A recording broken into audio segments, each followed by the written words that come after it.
Papa s'est penché à l'embrasure de ma porte ce matin-là, les mains encore pleines de graisse de l'atelier.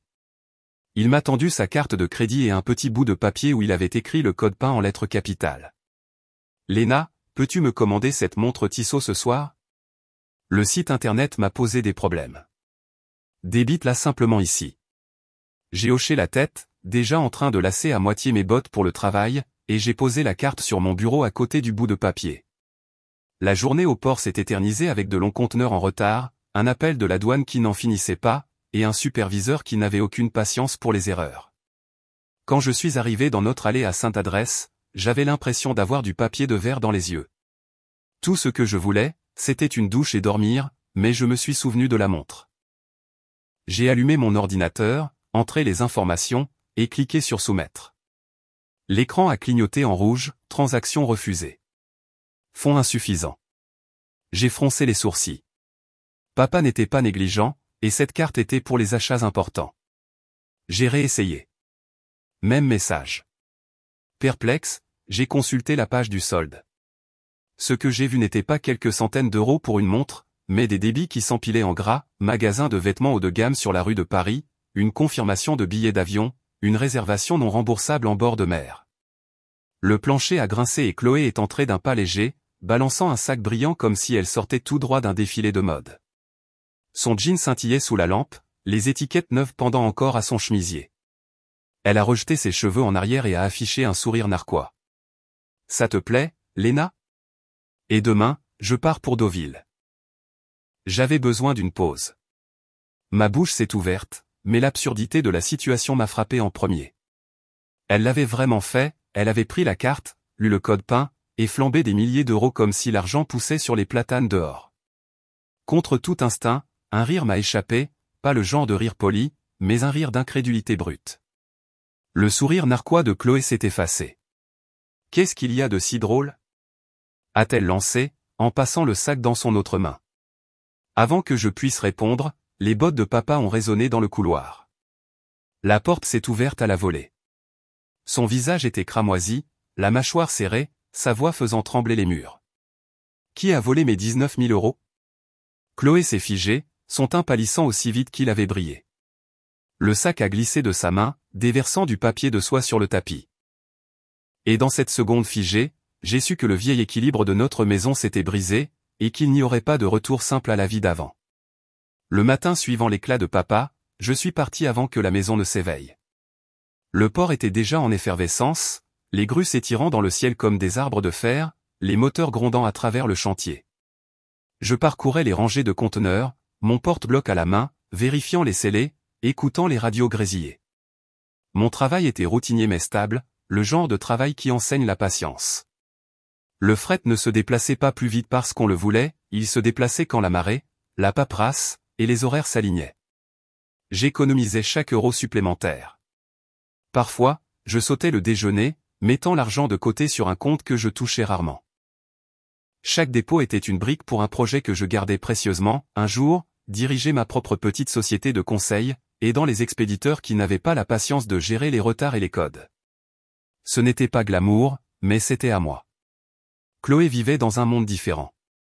Elle appelait ça la liberté, des nuits dans le centre-ville du Havre, des cocktails sous les néons, des matins où elle ne se levait pas avant que le soleil ne soit déjà haut.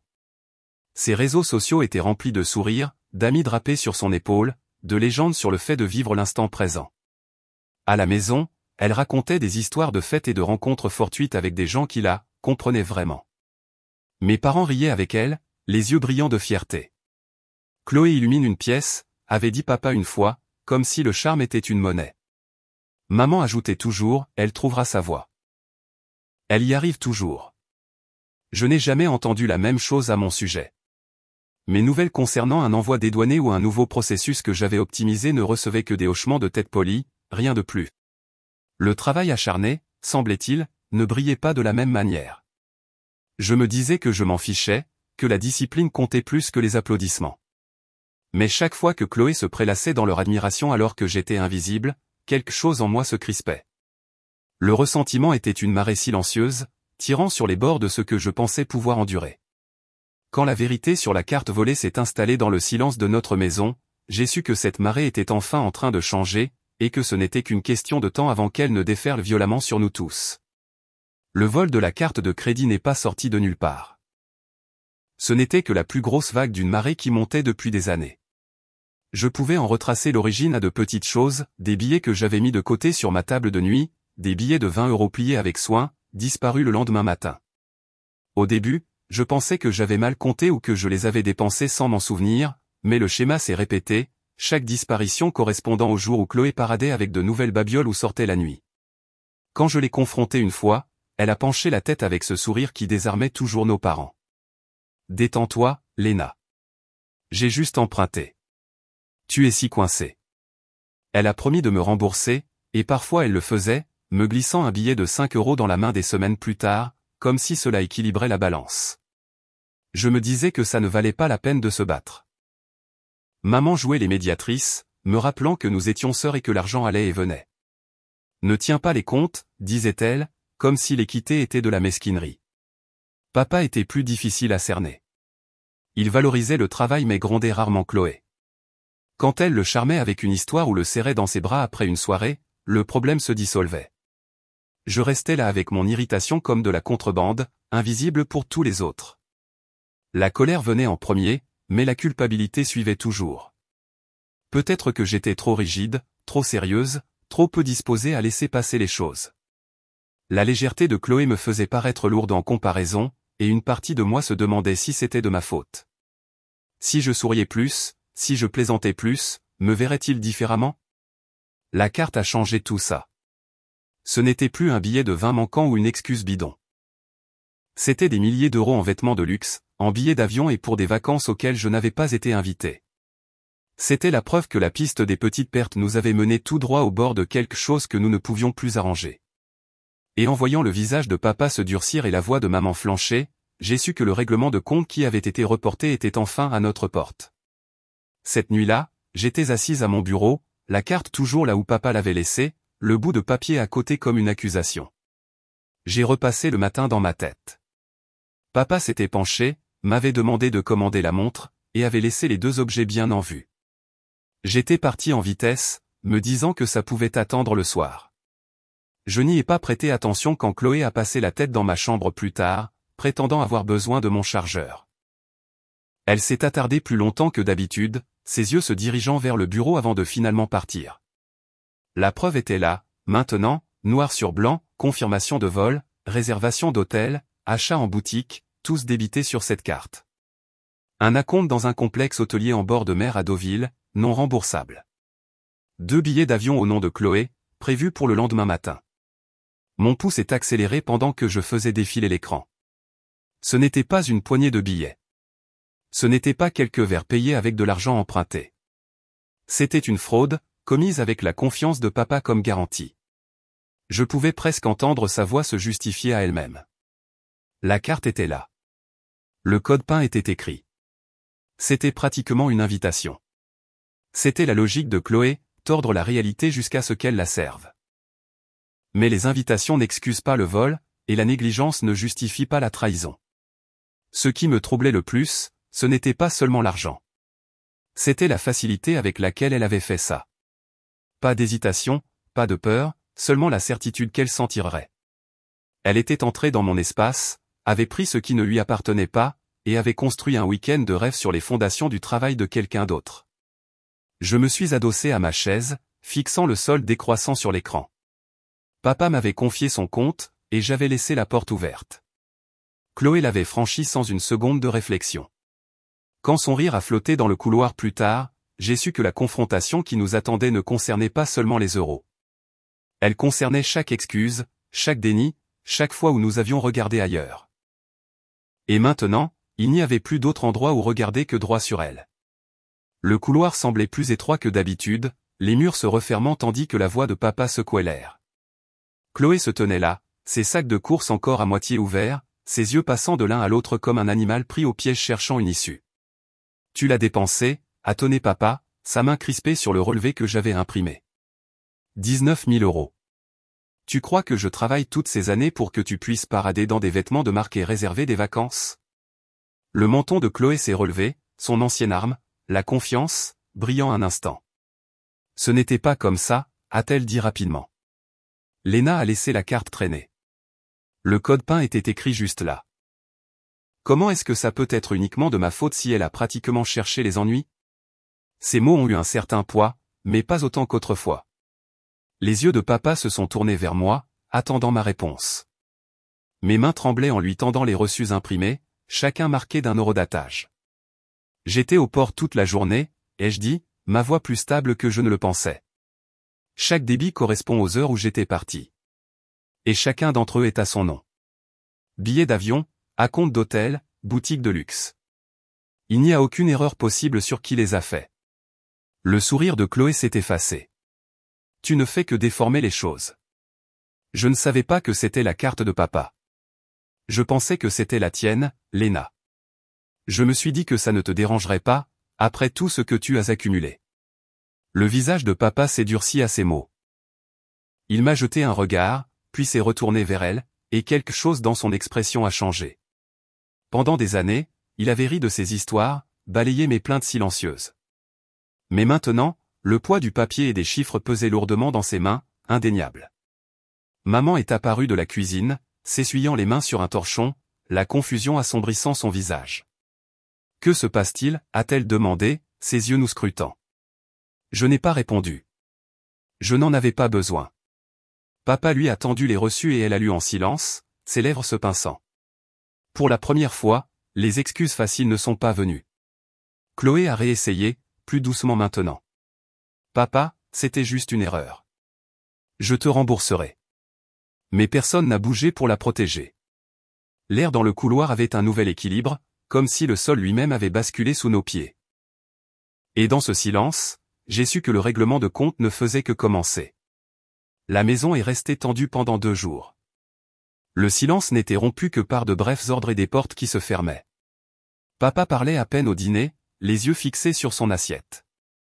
Maman se déplaçait prudemment entre nous, comme si un mot de travers pouvait déclencher une autre explosion. Chloé m'évitait complètement, s'enfermant dans sa chambre comme si le couloir lui-même était devenu un terrain hostile. Le 3e soir, papa nous a appelés dans le salon. Il se tenait devant la cheminée, le relevé de carte de crédit plié dans sa main. Sa voix était calme maintenant, sans cri, sans colère démesurée, seulement une certitude plate. Je ne porterai pas plainte, a-t-il commencé. Mais cela ne va pas disparaître. Tu as volé 19 000 €, Chloé. Tu vas les rembourser. Chloé a croisé les bras, déjà sur la défensive. Comment? Tu crois que j'ai ce genre d'argent qui traîne? Tu vas travailler, a-t-il dit. Chaque salaire, chaque pourboire, chaque prime, tout ce que tu gagnes ira directement à cette dette jusqu'à ce qu'elle soit réglée. Son rire fut bref et cassant. Tu es sérieux? Oui, a répondu papa. Et pour être sûr qu'il n'y ait pas d'excuse, Léna aidera à rédiger l'accord. Il sera signé, attesté par un témoin, et clair. Plus de dispute. Tous les yeux se sont tournés vers moi. J'ai dégluti difficilement mais j'ai hoché la tête. Cette nuit-là, je me suis assise à la table de la cuisine avec un bloc-notes, rédigeant un plan de remboursement qui divisait la somme en mensualités. Ce n'était pas rapide, cela prendrait des années, mais c'était contraignant. Quand j'ai tendu les pages à papa, il a lu chaque ligne, puis les a fait glisser sur la table vers Chloé. Elle les a parcourus, la mâchoire serrée. C'est ridicule, a-t-elle marmonné. Vous me traitez comme une criminelle. Tu nous as traités comme des imbéciles, a répliqué papa. Maintenant, tu vas réparer ça. Pendant un long moment, j'ai cru qu'elle allait refuser. Puis, avec une inspiration brusque, elle a arraché le stylo du comptoir et a griffonné son nom en bas. La signature a bavé sur la page, sombre et inégale, mais elle était là. Papa a plié les papiers et les a glissés dans une enveloppe, la scellant comme s'il fermait un coffre-fort. Le poids dans la pièce a changé. Le jugement avait été rendu, non pas dans un tribunal, mais dans notre propre salon, et le lent calcul du remboursement venait de commencer. Chloé a trouvé un travail dans un entrepôt à Gonfreville-Lorcher, le genre d'endroit où les journées duraient 12 heures et où l'air sentait la poussière et l'huile. Papa l'Y a conduite le premier jour, attendant près de la voiture jusqu'à ce qu'elle franchisse les portes en métal. Pour une fois, il n'a pas souri ni fait de signe de la main. Il a juste attendu qu'elle disparaisse à l'intérieur, puis a tourné la clé en silence. La première semaine, elle est rentrée avec des ampoules aux mains et une expression amère. Elle a cogné ses bottes contre le mur, marmonnant à propos de superviseurs qui aboyaient des ordres et de collègues qui la traitaient comme si elle n'était personne. La deuxième semaine, elle avait déjà commencé à arriver en retard. Les embouteillages, prétendait-elle, bien que tout le monde sût que le bus était à l'heure. La nuit, je l'entendais faire les 100 pas dans sa chambre, le cliquetis des cintres alors qu'elle sortait des vêtements de son placard. Peu de temps après, des pièces de sa nouvelle garde-robe ont commencé à disparaître. Un après-midi, en passant devant une friperie sur l'avenue Foch, j'ai vu l'un des chemisiers dans la vitrine, les étiquettes encore pendantes. Elle mettait en gage ce qui avait été autrefois ses trophées, chaque vente lui rapportant assez pour payer l'essence ou les courses, tandis que le reste de son salaire allait directement dans l'enveloppe de remboursement de papa. Son éclat social s'est estompé tout aussi rapidement. Les amis qui inondaient autrefois son téléphone d'invitation se sont tus. Les photos de bars bondés et de rires tard dans la nuit ont cessé d'apparaître sur ses fils d'actualité. Quand je passais devant sa chambre, je la surprenais parfois en train de faire défiler de vieilles photos, son visage éclairé par un écran qui ne reflétait plus la vie qu'elle s'était construite pour la frime. Maman, qui avait toujours été prompte à arrondir les angles, ne se précipitait plus pour la défendre. Elle cuisinait, nettoyait et continuait sa vie, mais quand Chloé se plaignait de l'injustice de la situation, maman se contentait de pincer les lèvres. C'était comme si le réservoir d'excuses s'était finalement tari. En voyant ma sœur se ratatiner sous le poids de ses propres choix, j'ai ressenti quelque chose de confus, moitié soulagement, moitié pitié. Elle avait été intouchable si longtemps, la fille en or, la lumière dans chaque pièce. Maintenant, l'éclat avait disparu, et il ne restait que la vérité brute qu'elle ne pouvait plus cacher. C'est arrivé un mardi. Chloé est rentrée avant midi, les épaules affaissées, une lettre pliée à la main. Elle n'a pas eu besoin de le dire. Le silence s'accrochait à elle comme la poussière du sol de l'entrepôt. Papa a lu la page, les yeux se plissant en parcourant les mots, licenciement pour retard répété, non-respect des instructions, manque de performance. Il a posé la lettre sur la table sans parler. Pendant un long moment, le seul son fut le tic-tac de l'horloge au-dessus du réfrigérateur. Puis il a dit, d'un ton calme mais définitif, « Tu n'as plus de chance. Tu trouves un nouveau travail immédiatement, ou tu quittes cette maison. » La bouche de Chloé s'est ouverte, prête à argumenter, mais maman l'a interrompue, non pas avec des mots de réconfort, mais avec un hochement de tête silencieux et tremblant.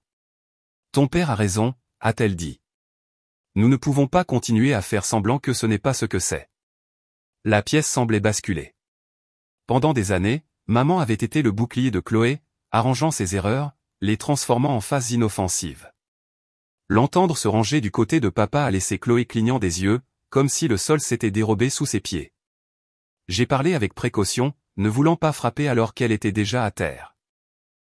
Il y a des offres au port pour de l'assistance administrative. Ce n'est pas glamour, mais c'est stable. Et je connais une femme à Harfleur qui loue des chambres en colocation pour pas cher si tu as besoin d'un endroit plus près du travail. Ses yeux se sont braqués sur les miens, remplis d'indignation. Toi aussi, tu me mettrais à la porte. Je ne te mets à la porte nulle part, ai-je dit. Mais je ne paierai pas tes factures. Tu as besoin d'un plan, pas d'une autre excuse. Elle a fourré la lettre dans son sac en marmonnant. Papa ne s'est pas levé, n'a pas crié, il est resté assis, les mains jointes, attendant qu'elle choisisse. La ligne avait été tracée, claire et froide, et pour la première fois, personne dans la famille ne s'est précipité pour la brouiller pour elle. La veille de son départ, Chloé a traversé la maison en silence, rassemblant ce qu'elle pouvait faire tenir dans un seul sac de sport.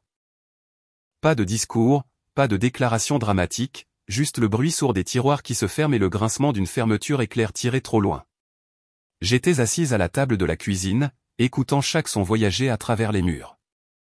À l'aube, papa nous a toutes conduites en ville. La gare routière sentait les gaz d'échappement et le café éventé. Chloé se tenait près du quai, serrant son sac, les yeux fixés sur le bus qui tournait au ralenti, ses portes ouvertes. Pour une fois, elle paraissait petite, le vernis de sa posture ayant disparu. Personne ne parlait. Le soulagement et le chagrin s'entremêlaient, épais dans le silence. Une partie de moi voulait la serrer dans mes bras, mais le souvenir de chaque billet volé, de chaque sourire narquois lorsqu'elle balayait ma colère, me retenait. La mâchoire de papa était serrée, inflexible. Ce fut maman qui rompit finalement le silence. Sa voix était basse, plus destinée à elle-même qu'à nous. J'aurais dû le voir plus tôt. J'ai trouvé des excuses, disant toujours qu'elle finirait par grandir. Je pensais que l'aimer signifiait la protéger. Mais peut-être que je n'ai fait qu'attiser le feu. Chloé s'est alors tournée, ses yeux se posant sur maman, puis sur moi, puis sur papa. Pendant une seconde, j'ai cru qu'elle allait dire quelque chose, mais elle a seulement hoché légèrement la tête et a gravi les marches. Le sifflement des portes qui se fermaient a rempli la gare, suivi du grondement du moteur qui s'éloignait. Nous sommes restés là à regarder jusqu'à ce que le bus devienne une traînée grise se fondant dans la circulation. Personne n'a bougé, comme pour laisser de la place à ce qui venait de se passer entre nous. L'air semblait à la fois plus léger et plus lourd. Et dans cet étrange équilibre, j'ai réalisé que la vie à l'intérieur de notre maison ne serait plus jamais la même. Les semaines ont passé, et la maison s'est installée dans un rythme que je n'avais jamais connu auparavant. Les repas étaient plus calmes, mais pas tendus, juste réguliers, comme la marée qui monte et descend sans perturbation. Papa rentrait de l'atelier chaque soir et s'attardait réellement à table, me demandant des nouvelles de ma journée. Un soir, après que je lui ai parlé d'une expédition réussie que j'avais coordonnée, il a posé sa fourchette et a dit « Tu ne m'as jamais déçu, Léna. » J'aurais dû le dire plus tôt. Les mots ont eu plus de poids que je ne l'imaginais, et pendant un long moment, je n'ai pas pu répondre. Maman a changé aussi. Au lieu de contourner les conflits, elle a commencé à faire du bénévolat dans une petite clinique d'éducation financière près de Sainte-Adresse, enseignant aux familles comment se protéger de la fraude et des dettes. Quand elle rentrait à la maison avec des brochures sous le bras, ses yeux avaient une nouvelle clarté. « Je veux m'assurer que personne d'autre ne laisse l'amour l'aveugler à la vérité », m'a-t-elle dit, presque comme si elle se parlait à elle-même. Quant à moi, j'ai finalement signé mon premier client pour la société de conseil que je projetais depuis des années. Ce n'était pas glamour, juste une entreprise de transport de taille moyenne, frustrée par les retards douaniers, mais c'était à moi. J'ai loué un modeste coin de bureau à Sainte-Adresse, les fenêtres donnant sur les grues au loin, et j'ai ressenti un sentiment de propriété que je n'avais jamais connu. Le contrat de remboursement était toujours dans le tiroir de mon bureau à la maison, la signature de Chloé gravée en bas. Je ne le gardais pas comme une arme ou un rappel de son échec. Je le gardais parce qu'il prouvait quelque chose que j'avais appris à la dure, les limites n'étaient pas des actes de vengeance. C'étaient des ancres, tenant bon contre les tempêtes. Et avec cette ancre jetée, je pouvais enfin naviguer vers un autre type de port.